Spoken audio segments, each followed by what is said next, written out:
ഈശ്വമിശിഹായ്ക്ക് സ്തുതിയായിരിക്കട്ടെ. തെനാക് ആണ്ടുവട്ടത്തിലെ ഒന്നാമത്തെ ആഴ്ചയിലെ ചൊവ്വാഴ്ച, മർക്കൂസിന് സുവിശേഷം 1-ാം അധ്യായം 21 മുതൽ 28 വരെയുള്ള വാക്യങ്ങൾ. പിശാച് ബാധിതനെ സുഖപ്പെടുത്തുമെന്നാണ് ഈ ഭാഗത്തിന്റെ തലക്കെട്ട്. ഇവിടെ ഈശ്വനാഥൻ ചെയ്യുന്ന രണ്ട് കാര്യങ്ങളുണ്ട്. ഒന്ന്, അധികാരത്തോടു കൂടി പഠിപ്പിക്കുന്നു. രണ്ട്, അധികാരത്തോടു കൂടി പിശാചുകളെ ഒഴിപ്പിക്കുന്നു. രണ്ടും സ്വർഗീയമായ ദൈവികമായ അധികാരമാണ്. ദൈവം എന്ന രീതിയിലുള്ള അധികാരമാണ്. നമ്മൾ ഈശോയുടെ പ്രവർത്തനങ്ങളെ അല്ലെങ്കിൽ ഈശോയുടെ ദൗത്യങ്ങളെ നമ്മൾ എപ്പോഴും പറയാറുണ്ട്. പുരോഹിത, പ്രവാചക, രാജകീയ ദൗത്യം. പൗരോഹിത്യം തന്നെയാണ് ഞങ്ങൾ ഇത്. പുരോഹിത, പ്രവാചക, രാജകീയ. ഇത് പുരോഹിതനാണ്, പ്രവാചകനാണ്, രാജാവാണ്. ഇത് തന്നെയാണ് ഒരു പുരോഹിതന്റെ ത്രിവിധ ദൗത്യങ്ങളെ കുറിച്ചൊക്കെ പറയുമ്പോഴും പറയും, നയിക്കുക, വിശുദ്ധീകരിക്കുക, പഠിപ്പിക്കുക. ഇങ്ങനെ പറയാറുണ്ട്. പുരോഹിതന്റെ ദൗത്യങ്ങൾ എന്തൊക്കെയാണെന്ന് നയിക്കുക, വിശുദ്ധീകരിക്കുക, പഠിപ്പിക്കുക. സത്യത്തില് ഒരു ശുശ്രൂഷ പൗരോഹിതത്തിലുള്ള ആൾ മാത്രമല്ല, ഞങ്ങൾ തിരുപ്പട്ട സ്വീകരിച്ച പുരോഹിതർക്ക് മാത്രമല്ല, ജ്ഞാനസ്നാനം വഴി പൗരോഹിത്യത്തിൽ പങ്കുപറ്റിയിട്ടുള്ള എല്ലാ ക്രൈസ്തവ വിശ്വാസികൾക്കും ഈ ത്രിവിധ ദൗത്യങ്ങളുമായിട്ട് ബന്ധമുണ്ട്. അവര് ആയിരിക്കുന്ന മേഖലയിൽ, അവരിടപെട്ടുകൊണ്ടിരിക്കുന്ന മേഖലകളിൽ, അവർ കേൾപ്പിക്കപ്പെട്ടിരിക്കുന്ന മേഖലകളിൽ ഒരു രീതി പറയുകയാണെങ്കിൽ, അപ്പൻ ഒരു വീട്ടില് മക്കളെ നയിക്കുക, വിശുദ്ധീകരിക്കുക, പഠിപ്പിക്കുക. ഒരു കുദാശ പരികർമ്മം ചെയ്യുന്നോ പ്രസംഗിക്കുന്നുള്ളതല്ല, അവരുടേതായ തരങ്ങൾ ഇത് ചെയ്യുക എന്നൊരു കാര്യം നമുക്ക് മനസ്സിലാക്കാൻ സാധിക്കും. അത് അവരുടെ ഉത്തരവാദിത്വമാണ്. നമ്മൾ ഈ സുവിശേഷ ഭാഗത്ത് ഈശോ പഠിപ്പിക്കുമ്പോൾ അവര് പറയാണ്, അവന്റെ പ്രബോധനത്തിൽ അവർ വിസ്മയഭരിതരായി. കാരണം നിയമജ്ഞരെ പോലെയല്ല, അധികാരമുള്ളവനെ പോലെയാണ് അവർ പഠിപ്പിച്ചത്. ആധികാരികത എന്ന് പറയുന്നൊരു വാക്കുണ്ട്. അധികാരവും ആധികാരികതയും. ഇപ്പം നിയമജ്ഞർക്ക് അധികാരമുണ്ട്, പക്ഷെ അവരുടെ പഠിപ്പിക്കലിന് ആധികാരികതയില്ല. ഒരു ഒതന്റിസിറ്റി, അല്ലെങ്കിൽ ഒരു ശക്തിയൊന്നുമില്ല. അവര് അറിയാമത് പഠിപ്പിക്കുന്നു എന്നേ ഉള്ളൂ. പക്ഷെ ആധികാരികത വരുന്നത് ആ വ്യക്തി അത് ഉൾക്കൊണ്ട് അത് ജീവിച്ച് കാണിച്ചിട്ട് അത് പഠിപ്പിക്കുമ്പോഴാണ്. ഒരപ്പൻ ഒരു കാര്യം, ഇപ്പം കുർബാനയ്ക്ക് പോകണം എന്ന് പറയുന്നൊരു കാര്യം അധികാരത്തോടു കൂടി മക്കളോട് പറയാൻ പറ്റും. പക്ഷെ അതിന് ആധികാരികത വരുന്നത് അപ്പൻ കുർബാനയ്ക്ക് പോയി കാണിച്ചുകൊണ്ടാണ്. അല്ലെങ്കിൽ അപ്പന്റെ ജീവിതത്തിൽ അത് ഉണ്ടാവണം. എന്നിട്ട് പറയുമ്പോഴാണ് അതിന് ആധികാരികത വരുന്നത്. അപ്പൊ അധികാരവും ആധികാരികതയും രണ്ടും രണ്ടാണ്. ഒരു നേതൃസ്ഥാനത്ത് നിൽക്കുന്ന ഒരാള് പല കാര്യങ്ങളെ കുറിച്ച് അയാൾക്ക് നിർദ്ദേശങ്ങൾ നൽകാം. നിങ്ങൾ കരുണയുള്ളവരായിരിക്കണം, നിങ്ങൾ നീതി പുലർത്തണം, നിങ്ങൾ ഈ അനീതി കാണിക്കരുത്, അല്ലെങ്കിൽ സത്യസന്ധതയോടുകൂടി പെരുമാറണം. ഇതൊക്കെ അധികാരത്തിന്റെ സ്ഥാനത്ത് ഇരുന്നുകൊണ്ട് പറയാൻ പറ്റും. ഒരു സംഘടനയുടെ നേതാവാണെങ്കിലും അല്ലെങ്കിൽ എന്തെങ്കിലും നമ്മൾ ഏൽപ്പിക്കപ്പെട്ടിരിക്കുന്ന എന്തിന്റെ നേതൃസ്ഥാനത്ത് നമുക്കിത് പറയാൻ പറ്റും. പക്ഷേ ഇതൊന്നും നമ്മുടെ ജീവിതത്തിൽ ഇല്ലെങ്കിലോ ആധികാരികത ഇല്ല. വെറുതെ പറയാവുന്നേ ഉള്ളൂ. പക്ഷെ ഇതൊക്കെ നമ്മുടെ ജീവിതത്തിൽ ഉണ്ടായിട്ട് നമ്മൾ പറയുമ്പോഴാണ് ഇതിന് ആധികാരികത ഉണ്ടാകുന്നത്.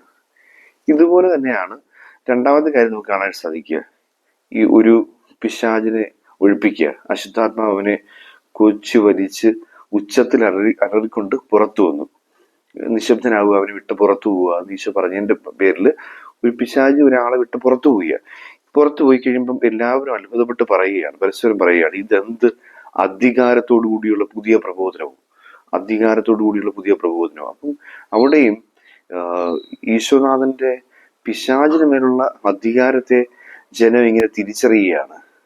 പിശാചിന് മേലുള്ള അധികാരം അതൊരു വിശുദ്ധീകരണ അധികാരം കൂടിയാണ്. വിശുദ്ധീകരണ അധികാരം പഠിപ്പിക്കാന്നതിന്റെ അധികാരമുണ്ട്, വിശുദ്ധീകരണത്തിന്റെ അധികാരമുണ്ട്. അവിടെ വിശുദ്ധീകരിച്ചിരിക്കുക. അപ്പൊ തിന്മ ഒഴിവാക്കാനായിട്ട് ആധികാരികമായിട്ട് പറയാനായിട്ട് ഈശോയ്ക്ക് പറ്റുന്നുണ്ട്. കാരണം നമ്മളിതിന്റെ ഈ പിശാചുബാധ ഒഴിപ്പിക്കുക എന്ന് പറയുന്ന ഒരു സംഭവം അവരുടെ ഇടയിൽ ഉണ്ടായിരുന്നു. അവരുടെ നിയമജ്ഞരും റബ്ബിമാരും ഒക്കെ ഈ പിശാചുബാധ ഒഴിപ്പിക്കുന്ന രീതിയിൽ ഇടപെട്ടിട്ടുണ്ട്. പക്ഷെ അതിനൊക്കെ ഒരു നീണ്ട പ്രാർത്ഥനകളും അതിന് വേണ്ട ചില ഉപകരണങ്ങളും ചില ചെടികളുടെ വേരുകളും ഒക്കെ ഉപയോഗിച്ചാണ് ഇവർ ഈ പിശാചുബാധ ഒഴിപ്പിച്ച് നമുക്ക് കാണാൻ സാധിക്കും. പക്ഷെ ഈശോയ്ക്ക് ഇതൊന്നും ആവശ്യമില്ല. ഒരൊറ്റ വരി പറഞ്ഞു, പിശാച് ഒഴിഞ്ഞുപോയി. കാരണം ഈശോയുടെ ആധികാരികത.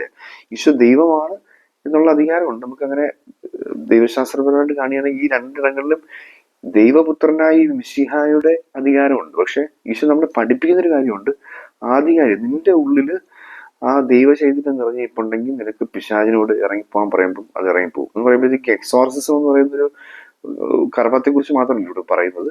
ഒരു തിന്മയെ ഒഴിവാക്കാൻ വേണ്ടി നിനക്ക് സംസാരിക്കാനായിട്ട് പറ്റും, സംസാരിക്കണം, ഇതാണ് പറഞ്ഞു വയ്ക്കുക. ഈ രണ്ട് കാര്യങ്ങൾ, അതിന്റെ പ്രവാചക ദൗത്യങ്ങളുണ്ട് യഥാർത്ഥത്തിൽ. ഈ രണ്ട് കാര്യം നമുക്ക് കാണാനായിട്ട് സാധിക്കും. അപ്പം ഇവിടെ ഈ 22-ാമത്തെ വാക്യത്തിനും 27-ാമത്തെ വാക്യത്തിനുമായിട്ട് അധികാരം എന്ന വാക്ക് 2 തവണ ഉപയോഗിച്ചിട്ടുണ്ട്. പക്ഷെ അത് ആധികാരികതയാണ്. ഈശോ ഒരു വെറും മരപ്പണിക്കാരനാണ്, ഒരു 30 വയസ്സുള്ള മരപ്പണിക്കാരൻ. വേറെ ക്വാളിഫിക്കേഷൻസ് ഒന്നുമില്ല, പക്ഷെ ക്വാളിറ്റി ഉണ്ട്. ക്വാളിഫിക്കേഷനും ക്വാളിറ്റിയും രണ്ടും രണ്ടാ. നമുക്ക് ഒരുപാട് ക്വാളിഫിക്കേഷൻസ് കാണാം, നമുക്കൊരു അധികാരം കാണാൻ, വലിയ സ്ഥാനങ്ങളിൽ ഇരിക്കുകയായിരിക്കും, പക്ഷെ ക്വാളിറ്റി വേണം. ക്വാളിറ്റി ഇല്ലെങ്കിൽ ഇവിടെ നിന്ന് കയറിയിരുന്നിട്ട് ഒരു കാര്യവുമില്ല, വേസ്റ്റ് ആണ്. അപ്പൊ ആ ക്വാളിഫിക്കേഷൻസ് അല്ല ഒരാളെ നിർണ്ണയിക്കുന്നത്, അയാളുടെ ക്വാളിറ്റിയാണ്. അയാളിപ്പോ എത്ര വലിയ ഡിഗ്രികൾ എടുത്തു, എത്ര വലിയ സ്ഥാനത്തിരിക്കുന്നു എന്ന് പറയപ്പെടുന്ന കാര്യങ്ങളൊന്നും സത്യത്തില് ആ വ്യക്തിയുടെ ക്വാളിറ്റിയുമായിട്ട് ബന്ധം ഉണ്ടാകണമെന്നില്ല. ഒരുപക്ഷെ അത് ആ സ്ഥാനങ്ങളിൽ ഇരിക്കുന്ന ആൾക്കാർ ക്വാളിറ്റി ഉള്ളവരും ഉണ്ട്. പക്ഷേ ഈ ക്വാളിറ്റി വേറൊരു വ്യത്യസ്തമായ ഒരു ഘടകമാണ്. അയാള് അതെങ്ങനെ ഇടപെടുന്നു, അയാളുടെ ലൈഫ് ക്വാളിറ്റി, അത് ജീവിത ഗുണനിലവാരം ആണ് അയാള് പ്രകടിപ്പിക്കുന്നത്. അതാണ് ആധികാരികത. ഈ അധികാരവും ആധികാരികതയും രണ്ടും രണ്ടാണ് എന്ന് പറയുന്ന ഒരു കാര്യം ഈശോ നമ്മളെ പഠിപ്പിക്കുക. നമുക്ക് ഈ സുവിശേഷത്തിലൂടെ ഈശോ പഠിപ്പിക്കുന്ന ഈ വസ്തുത ഹൃദയപൂർവ്വം നമുക്ക് സ്വീകരിക്കാം. അപ്പൊ അങ്ങനെ വരുമ്പോഴത്തേക്ക് പിശാച് ചോദിക്കുന്ന ഒരു ചോദ്യം, 2 ചോദ്യങ്ങളുണ്ട്. പിശാച്, നീ എന്തിന് ഞങ്ങളുടെ കാര്യത്തിൽ ഇടപെടുന്നു? 2, നീ ഞങ്ങളെ നശിപ്പിക്കാനാണോ വന്നത്? 2 ചോദ്യങ്ങളാണ്. നീ എന്തിന് ഞങ്ങളുടെ കാര്യത്തിൽ ഇടപെടുന്നു? നീ ഞങ്ങളെ നശിപ്പിക്കാനാണോ വന്നിരിക്കുന്നത്? ഇത് പിശാചിന്റെ ചോദ്യമാണ്.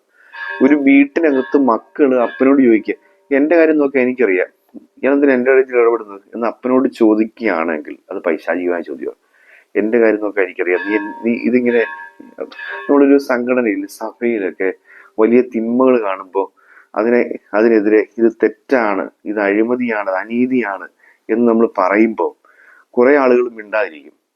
ചിലർ ചോദിക്കും, നീ ഇതെല്ലാം കൂടെ നശിപ്പിക്കൂ, നീ സഭ നശിപ്പിക്കൂ, ഇത് ഈ സന്യാസവും നശിപ്പിക്കാണോ വന്നത്, നീ രൂപ നശിപ്പിക്കാണോ വന്നത്, അല്ലെങ്കിൽ കത്തോലിക്ക സഭ നശിപ്പിക്കാണോ വന്നത്, സംഘടന നശിപ്പിക്കാണോ വന്നത് എന്നൊരു ചോദ്യം അയാൾ ചോദിക്കുകയാണെങ്കിൽ ഓർക്കുക, അത് സാത്താന്റെ ചോദ്യമാണ്. സുവിശേഷ പ്രകാരം നീ ഞങ്ങളുടെ കാര്യത്തിൽ എന്തിനാ ഇടപെടുന്നത്, നീ ഞങ്ങളെ നശിപ്പിക്കാണോ വന്നത്, ഈ 2 ചോദ്യങ്ങൾ ചോദിക്കുന്നുണ്ടെങ്കിൽ പിശാച് പിടിച്ചവനാ. അത് വിശുദ്ധീകരണം ആഗ്രഹിക്കാത്ത സാത്താന്റെ സാന്നിധ്യത്തിൽ ജീവിക്കുന്നതുകൊണ്ടാണ് ആ ചോദ്യങ്ങൾ ചോദിക്കേണ്ടി വരുന്നത്. ആ ബോധ്യം ഉണ്ടായിട്ട് ദൈവിക അധികാരങ്ങളെ, ആധികാരികതകളെ തിരിച്ചറിയുവാനും തിരുത്തുവാനുമുള്ള കൃപ എല്ലാവർക്കും നൽകണമെന്ന് പ്രാർത്ഥിക്കാം. ദൈവം അനുഗ്രഹിക്കട്ടെ.